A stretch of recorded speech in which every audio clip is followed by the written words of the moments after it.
The peaceful dawn, the story opens on New Terra, a human colony world at the edge of known space. The settlement of Haven Valley houses 50,000 colonists who have spent 15 years building a peaceful farming community. The humans here are different from their warlike ancestors. They grow food, raise families, and study alien cultures. Captain Alex Reed leads the colony's small defense force, but their weapons are mostly for hunting dangerous wildlife. The colonists have embraced pacifism after Earth's brutal wars nearly destroyed humanity centuries ago. They believe in diplomacy and trade, not violence. Dr. Maya Patel runs the colony's research station, where humans and friendly aliens work together studying plant life. The colony trades peacefully with 3 alien species: the bird-like Cree, the insect-like Vorth, and the gentle giant Thorn people. These aliens respect humans for their farming skills and peaceful nature. The colony receives a message from the Galactic Council. A new species called the Ravak want to meet humanity. The Ravak are described as honorable warriors who value strength and courage. Captain Reed and Dr. Patel prepare a peaceful welcome, planning to show the Ravak their successful farms and research centers. When the Ravak ships arrive, they are massive black vessels covered in weapon ports.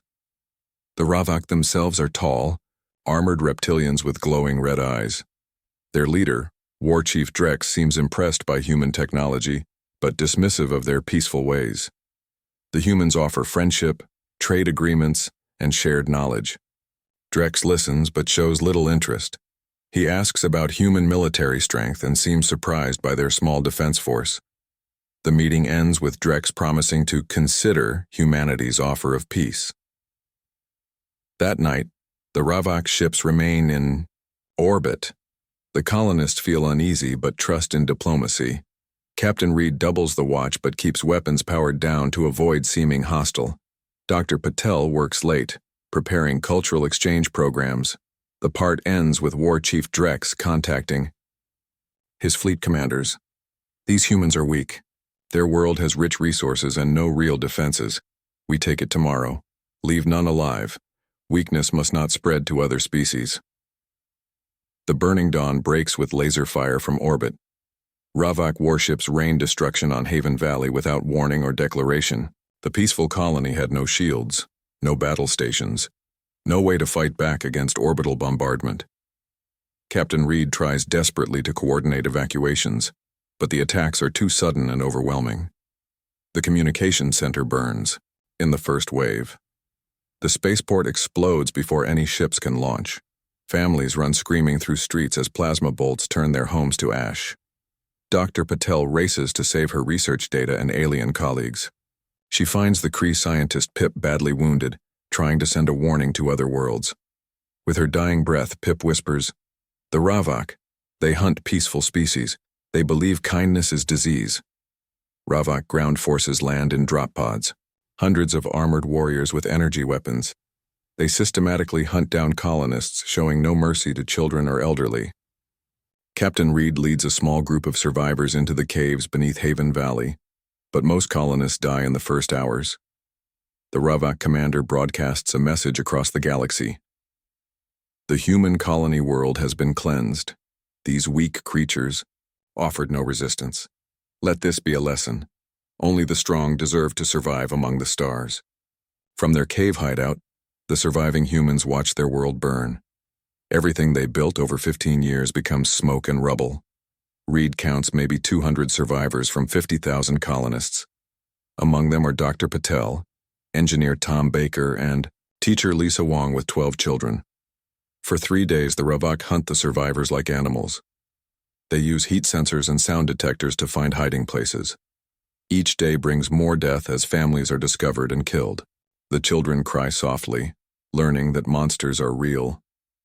On the 4th day, Ravak ships detect incoming vessels, a rescue fleet sent by the Kree after receiving Pip's warning. But the rescuers arrive too late. They find only burning ruins and mass graves. The Ravak fleet has already moved on to attack other peaceful worlds. The Kree commander, Admiral Shek, leads the survivors aboard his ship. He shows them images from across the sector, 12 more colonies destroyed by Ravak forces. All were peaceful settlements that trusted in diplomacy over weapons. As their dead world shrinks behind them, Captain Reed makes a quiet promise. The other survivors hear him speak words that will echo through the galaxy. We tried peace. We offered friendship. They answered with murder.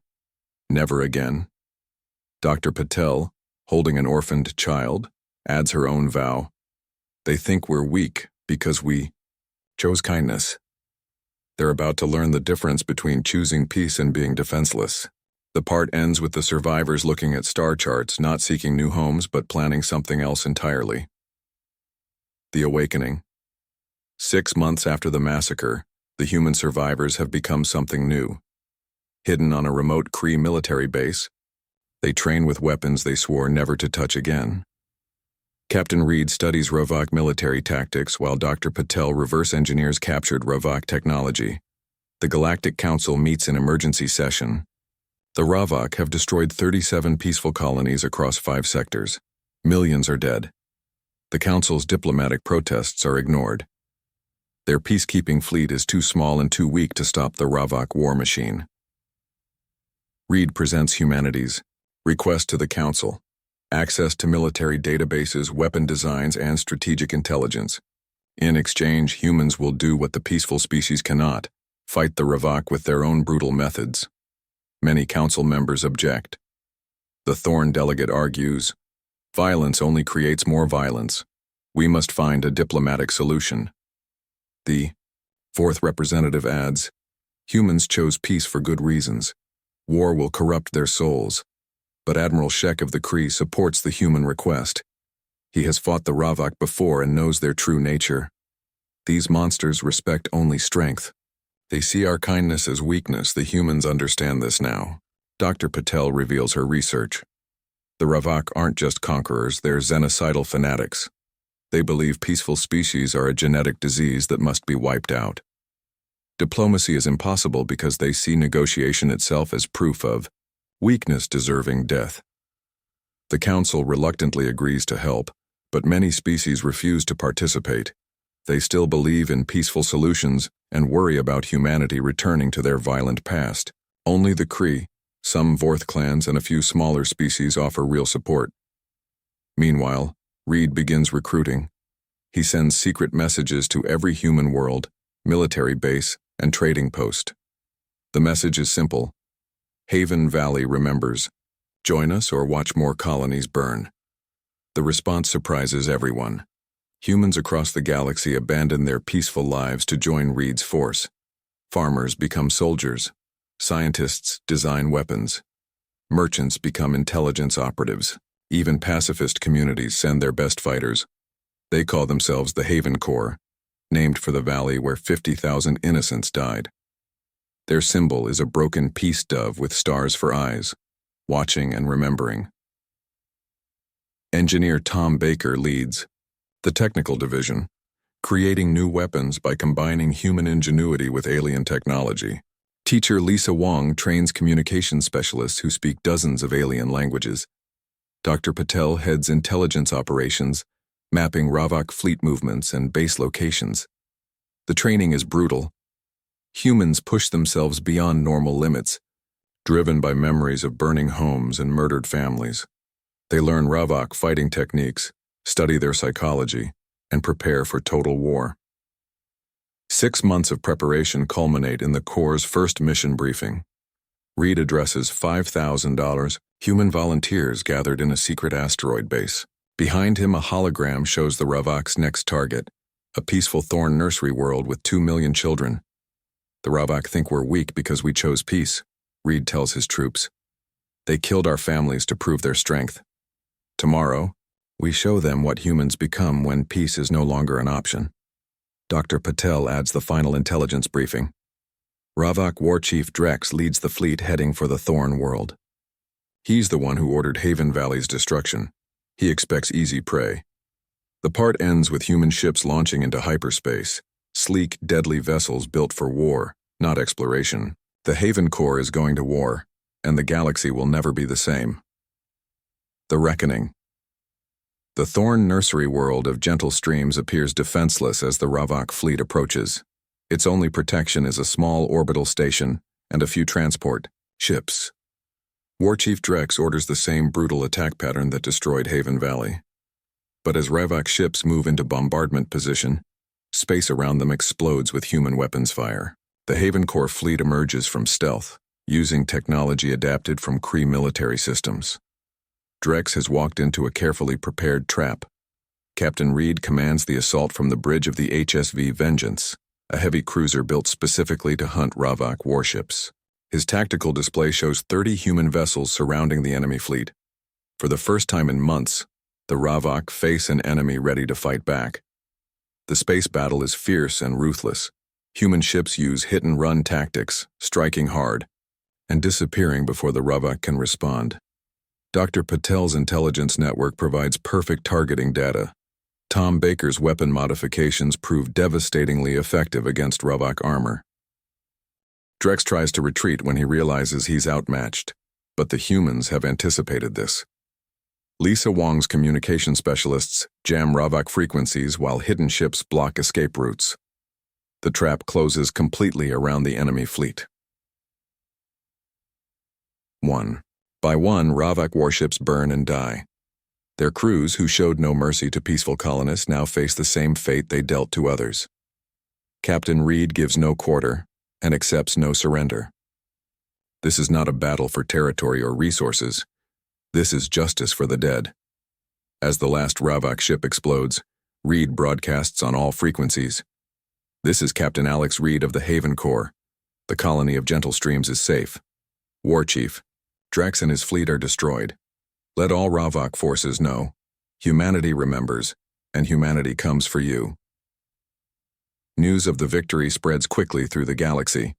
For the first time since the Ravok began their campaign of genocide, a peaceful world has been saved. The Thorn government thanks the humans with tears of joy, but many Galactic Council members express concern about humanity's methods. The Vorth delegate protests. The humans fought with the same brutality as the Ravok. How are they different from the monsters they claim to fight? But Admiral Shek responds, the difference is choice. Humans chose peace until peace was murdered. The Ravok choose only death. Reed establishes a military base in the Gentle Stream system, making it clear that humanity's war against the Ravok is just beginning. Intelligence reports show 12 more Ravok fleets preparing to attack peaceful colonies. The Haven Corps begins planning simultaneous strikes against all of them. Dr. Patel interrogates captured Ravok officers, learning about their command structure and homeworlds. The aliens are shocked to face humans who understand their language and psychology. They expected weak prey, not intelligent predators. The interrogations reveal a disturbing truth. The Ravok campaign isn't random conquest. They're following an ancient religious text that demands the destruction of all weak species. They see themselves as purifying the galaxy by removing compassionate races. This revelation changes everything. Reed realizes the war can't end with defensive victories. The Ravok will never stop hunting peaceful species. The only way to protect the galaxy's gentle races is to destroy the Ravok threat completely. He calls together his senior officers for a final strategic meeting. The holographic display shows the Ravok Empire. Hundreds of worlds, thousands of ships, billions of fanatic warriors. It seems impossible for a few thousand humans to defeat such a massive enemy. But Dr. Patel has discovered something in the captured data, the location of the Ravok homeworld and their Supreme War Council. If humanity can strike at the heart of their empire, they might end the war in one decisive blow. The plan is incredibly dangerous. It requires the entire Haven Corps to assault the most heavily defended system in Ravok space. The odds of survival are minimal, but the chance to save countless peaceful worlds makes the risk worthwhile. Reed addresses his troops one final time. We came from farmers and teachers, scientists and merchants. We never wanted to be soldiers, but when evil murdered our families, we became what we needed to be. Tomorrow we end this war. The part concludes with the human fleet entering hyperspace, heading directly for the Ravok homeworld. The final battle is about to begin. The final piece. The Ravok homeworld of Kral Prime is the most fortified planet in the galaxy. Orbital defense platforms, Minefields and patrol fleets protect the birthplace of their warrior culture. In the planet's capital city, the Supreme War Council meets in their Temple of Conquest, planning the final extermination of peaceful species. The Haven Core fleet drops out of hyperspace at the edge of the system, facing odds of 10,000 to 1. Every human knows this is a one-way mission. They're not here to conquer or occupy. They're here to deliver a message written in fire and steel. Captain Reed divides his forces into 3 groups. Tom Baker leads the engineers in a desperate assault on the orbital defenses. Lisa Wong coordinates communications to jam enemy networks. Dr. Patel guides the main strike force toward the planet's surface, carrying a special weapon of her own design. The battle begins with overwhelming Ravok response. Hundreds of enemy ships swarm the human fleet, confident in their numerical superiority. But the humans fight with desperate courage, using every trick learned from months of studying Ravok tactics. Baker's engineers sacrifice their ships to create gaps in the orbital defenses. Lisa's communication specialists coordinate perfect timing between human units while sowing chaos in Ravok command networks. Each human death brings them closer to their ultimate goal. Dr. Patel's strike team breaks through to the planet's surface, targeting the Supreme War Council's temple. The building is a fortress, protected by the Ravok's elite guards, but human determination proves unstoppable. They fight room by room, corridor by corridor, toward the council chamber. Meanwhile, Reed leads the space battle from his burning flagship. The vengeance is dying around him, but he keeps fighting to give Patel's team the time they need. His last transmission echoes across the galaxy, for Haven Valley, for every murdered child, for the peace they stole from us. Patel reaches the council chamber just as the Ravok leaders prepare to evacuate. Her weapon isn't a bomb or a gun. It's a broadcast system that will transmit across the entire Ravok communication network. She has one chance to speak to every Ravok warrior in the galaxy. Standing among the bodies of Ravok counselors, Dr. Patel delivers humanity's final message. I am Dr. Maya Patel of Haven Valley. Your warriors murdered my friends, my colleagues, my students. You thought we were weak because we chose peace. You were wrong. Her broadcast shows images from the war, burning Ravok fleets, destroyed bases, the complete collapse of their military machine. We didn't want to be warriors. You forced us to become killers, but we're still human, and humans protect the innocent. The transmission continues. Your Supreme War Council is dead. Your home fleet is destroyed. Your empire burns. But I offer you something your leaders never gave us. A choice. Surrender now, accept exile to uninhabited worlds, and live. Continue this war and face complete extinction. Across the galaxy, Ravok warriors watch their leaders defeat and their empires collapse. For a species that worships strength, seeing their military machine destroyed by weak humans is a psychological catastrophe. Many choose suicide rather than face such shame. But others, led by younger Ravok officers who never fully embraced the old fanaticism, choose survival. They broadcast surrender messages and agree to exile on remote worlds, far from any peaceful species they might threaten. The war ends not with Earth's destruction or conquest, but with justice. The galaxy's peaceful species are safe, and the Ravok threat is broken forever. The cost was terrible. Most of the Haven Corps died in the final battle, including Captain Reed and many others who became heroes. Dr. Patel survives to see the peace she helped create. She returns to the site of Haven Valley, where a memorial now stands for the 50,000 colonists who died. The inscription reads, "They chose peace. When peace was murdered, they chose justice." The Galactic Council offers humanity membership and honors for their sacrifice. But most human survivors choose to return to farming, teaching, and research. They prove that peaceful people can become warriors when necessary, but they prefer to remain guardians of peace. The story ends with Patel teaching a class of mixed species students, including some young Ravok exiles, learning about compassion and cooperation. She tells them the truth about war and peace. We fought because we had to, not because we wanted to. The greatest victory isn't defeating your enemy. It's creating a world where such fights are never necessary again. Humanity saved the galaxy not by becoming like their enemies, but by remembering why peace is worth fighting for.